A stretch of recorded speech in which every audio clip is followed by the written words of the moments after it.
ودلوقتي فعلا بيقول لي اكتمل النقل. السلام عليكم ورحمة الله وبركاته. اللهم صل وسلم وبارك على سيدنا محمد. النهارده يا شباب جاي لكم فيديو مهم جدا، وهو ازاي تقدر تنقل محادثات الواتساب من موبايل لموبايل تاني. يعني لو مثلا انت جبت موبايل جديد ومعاك الموبايل القديم عليه كل المحادثات بتاعتك، وفي محادثات مهمة مش هينفع تروح من عندك، فبالتالي هيخليك تقدر تنقل كل المحادثات من الموبايل القديم للموبايل الجديد بدون ما تفقد محادثة واحدة. طبعا كنت قدمت اكتر من طريقة قبل كده، ولكن كانت صعبة شوية على بعض الناس. يعني ممكن تنقلها عن طريق الجيميل، ممكن تنقلها عن طريق ملفات داخلية جوه الموبايل، ولكن بصراحه كانت الطريقه صعبه شويه، لان هي دي الطرق اللي كانت متاحه. ولكن دلوقتي في تحديث قوي جدا جدا نزل من الواتساب، هخليك تقدر تنقل كل محادثاتك بس بضغطه واحده. طيب كل ده بيحصل ازاي؟ يلا بينا. بس قبل ما ابدا معاك كالعاده ما تنساش تعمل لايك للفيديو عشان يوصل لاكبر عدد من الناس، ولو انت مش مشترك في القناه يشرفني وجودك. يلا بينا. طيب بصوا بقى يا شباب، نركز مع بعض قوي قوي في الخطوات ديت عشان مهمه لكل واحد فيكم. ما ينفعش تعمل حاجه عكس اللي احنا هنقوله. الخطوات سهله جدا. بص، هنقول ان دلوقتي ان ده الموبايل القديم بتاعك اللي عليه الواتساب اللي انت شغال عليه، وده الموبايل الجديد اللي انت عايز تنقل المحادثات من هنا لهنا. الموضوع بسيط جدا بس ركز معايا. طيب ده زي ما قلنا هنعتبره الموبايل القديم بتاعنا اللي عليه كل المحادثات، مفيش مشكله خالص، كل محادثاتنا عليه بالشكل ده زي ما احنا شايفين. وده الموبايل الجديد، كل اللي مطلوب منك تنزل عليه الواتساب ويبقى بالمنظر ده، لسه ما اشتغلش، مش مطلوب منك اي حاجه. هنبدا نعمل ايه دلوقتي؟ اول خطوه هنمسك الموبايل القديم بالمنظر ده، وهندوس على الثلاث نقط اللي فوق اللي هنا اهو، وهندوس على كلمه الاعدادات بالمنظر ده، وننزل على كلمه الدردشه اهو. اظن كل حاجه سهله جدا، وهتبدا تنزل لحد ما هتلاقي اختيار تحت كده اسمه نقل الدردشه، وده التحديث الجديد للواتساب هيسهل بيه عمليه النقل بنسبه 100%.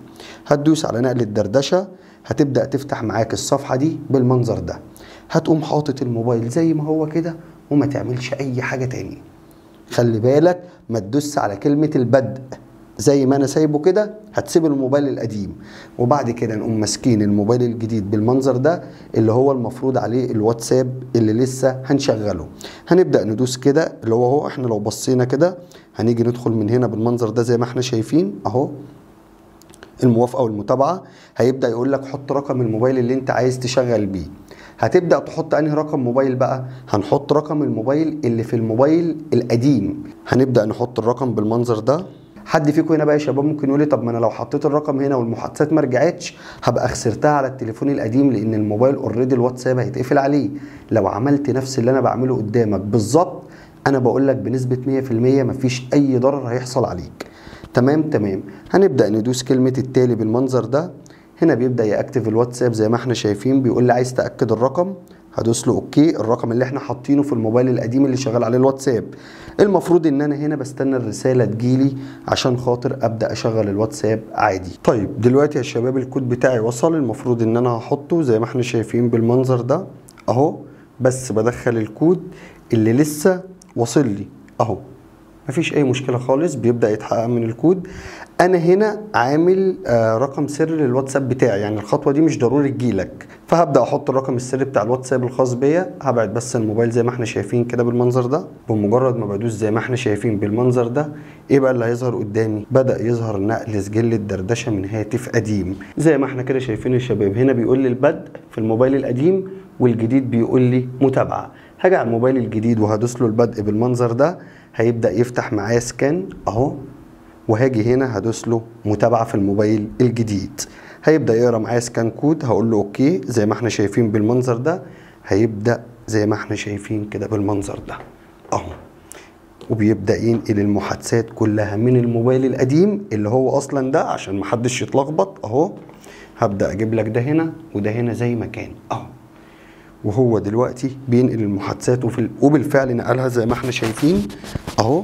هنا خلاص قال لي تم، مفيش مشكله. طبعا لو طلعت هنا هلاقي الواتساب اتقفل خلاص، هيقول لي تسجيل الدخول خلاص.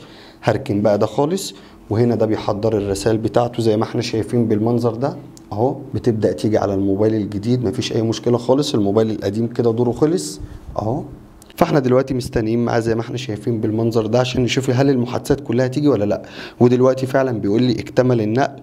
طبعا كده المفروض اول ما ادوس التالي خلاص هلاقي كل حاجه موجوده زي ما احنا شايفين بالمنظر ده.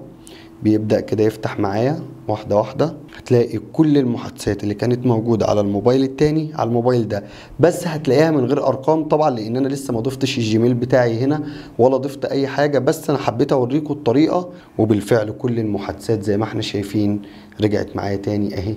يلا بينا نرجع للسيت اب بتاعنا ونكمل كلام. وبكده اكون عرفتك ازاي تقدر تاخد المحادثات من موبايل لموبايل تاني بكل سهوله، والموضوع كله مش هياخد منك في النقل اكتر من دقيقتين. وبكده نكون وصلنا لنهايه الفيديو. يا رب اكون قدمت لك معلومه مفيده، واستنوا مني حاجات الفتره اللي جايه هتكون قويه جدا جدا جدا. مع السلامه.